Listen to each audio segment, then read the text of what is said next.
welcome to Letters to the Single. Today we are going to be talking about what marriage is. A lot of singles have posed questions. They ask most of the time what marriage is all about. Some don't even ask, they jump into it only to discover what it is and jump out. Today I shall be reading out to you from Letters to the Single what marriage is. 1. Marriage is divine. Marriage is divine.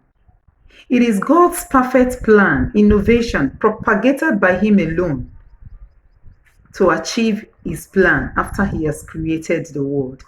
He crowned it with the marriage of two couples because only Him knows why He had to bring two different people together to be one.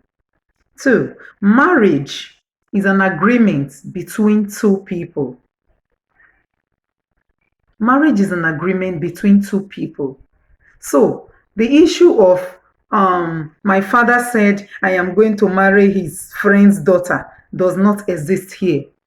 Marriage has to be an agreement between two bodies, a male and a female, most specifically, a male and a female, not the other way around. Apart from being two bodies, marriage is a union of the bodies of the two couples, the spirit, and the soul. So, marriage is more of spiritual than physical that we see. I hope you are listening to me, singles. So, before you dive into marriage, I guess you need to listen to all this. Marriage, please, if you see me looking down, I am looking at what I've stated out so that I won't be, committing some blunders here, because I really need to, be straight. Though I am not perfect, I need to be abreast with what I have written down. Thank you. Marriage is an institution. That is the third one. It is an institution of continuous learning, growth, improvement, and even pruning. Sometimes when we don't get it right in our father's house and we come into marriage, it is a ground where we are pruned to understand. When we experience, the experiences help us, prune us, and help us to enjoy the marriage. It is a continuous institution where you are never given any certificate. You continue to learn. That is fourth. The fourth one, marriage is sacrifice. Do not go into marriage thinking you are coming to relax. Now that I'm married, I'm now relaxing. No, it is sacrifice from the two parties, the male and the female. What do I mean by this? It means that the female needs to what? To give up herself to the original plan of God for instituting marriage. I know why I am saying this, because some singles, before they get married, they will tell you after 10 years is when I will start giving birth, because I don't want to lose my shape. I don't want to lose the shape of my breast. I am still working. I am working in the bank so that I will be fit for the job. My dear, if you are not ready for marriage, if you are not ready to sacrifice that your body, do not marry. Because you are going to be sacrificing your body. You are going to be taken when it's time for you to procreate. When God has blessed you with a child or pregnancy, you will be taken like a lamb to the slaughterhouse.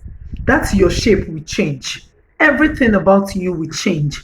So if you're not ready to sacrifice, do not marry. The fifth, marriage is principled. Marriage is very, very principled and law inclined. For example, the man is meant to love the wife, and the wife is meant to submit to the husband. Some women have decided to do it the other way around, to please or to satisfy them. I don't know what it really is. Some have decided to be the Steve, to look for the love, telling the man, I love you, I love you. No, you are meant to submit. The man is meant to love you. So marriage is law inclined. Understand all this before you dab into it. Number 6, marriage is originally for procreation and companionship. Marriage originally, when God created it, is for you to procreate. That was saying when He said, fill the earth, reproduce, replenish it, fill it with what? Not cow or goat, with children. That is when God gives you. And if God have not given you, wait, it will come. Marriage is also for companionship. So it is not good for the man to be alone. Then he made him a woman for companionship. So don't turn it into something else or a battleground. Next on the list is that marriage is a blessing. Marriage is a divine blessing. And you women, you have to understand your place in this issue, in this 8th letter. You are the blessing. The moment God brings two different people together, I mean the male and the female. All right? The woman brings in the light. You are the light. Remember, God did not pronounce the blessing until the woman showed up. The man have been there all alone. But when the woman was created from his rib, it was then that God pronounced the blessing. Be fruitful, replenish the earth, multiply the earth.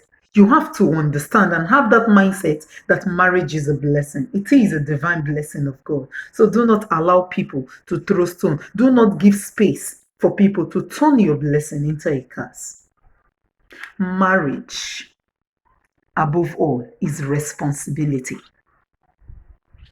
Marriage is a heap load of responsibility. What do I mean by that? Before you get married, know that there are responsibilities accrued to the man, responsibilities for the woman. So you need to be prepared. Once procreation starts, you don't go to a mall and command a tin of baby milk to enter your bag. You buy. So financially, emotionally, spiritually, physically, you got to be prepared before you dab into marriage. These are what marriage are. Number 9, marriage is a triangle. Meaning that marriage is made up of 3 unique people. It's a makeup of just 3 unique people.